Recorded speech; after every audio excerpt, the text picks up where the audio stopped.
एक धनी आदमी था। उसके 3 बेटे और उनकी 3 बहुएं थी। बड़ा खुशहाल परिवार था, पर किसी कारणवश एक दिन माँ लक्ष्मी रूठ गई और उस घर से जाने लगी। जाते समय वह उस धनी आदमी से बोली, मैं इस घर से जा रही हूँ और मेरे जाने के बाद इस घर में हानि आएगा। जाते समय मैं तुम्हारी आखिरी मनोकामना पूरी करूँगी, मांगो तुम्हारी जो भी इच्छा हो। वह आदमी समझदार था।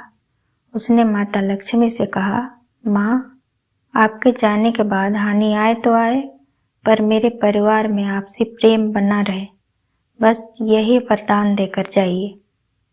लक्ष्मी जी ने तथास्तु कहा और चली गई। थोड़े दिन बीते।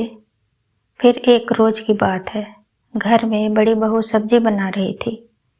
उसने सब्जी में नमक डाला और दूसरे अन्य काम करने चली गई। थोड़ी देर बाद छोटी बहू आई। उसने देखा सब्जी भूनते दीदी कहीं चली गई है। उसने सोचा, मैं नमक डाल देती हूँ ताकि सब्जी जल्दी पक जाए। इसी प्रकार मझली बहू भी सब्जी में नमक डाल दी। वह धनी आदमी जब खाने बैठा, पहला निवाला मुंह में लिया, उसे सब्जी में बहुत ज़्यादा नमक लगा। वह समझ गया हानि आ चुका है।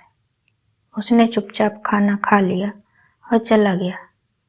उसके बाद बड़ा बेटा खाने बैठा। उसे भी नमक बहुत अधिक लगा।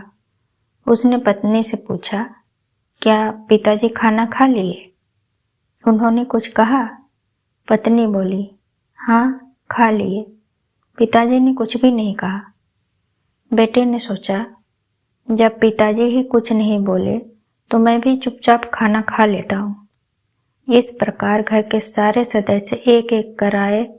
सभी ने पहले वालों के बारे में पूछा और चुपचाप खाना खाकर चले गए।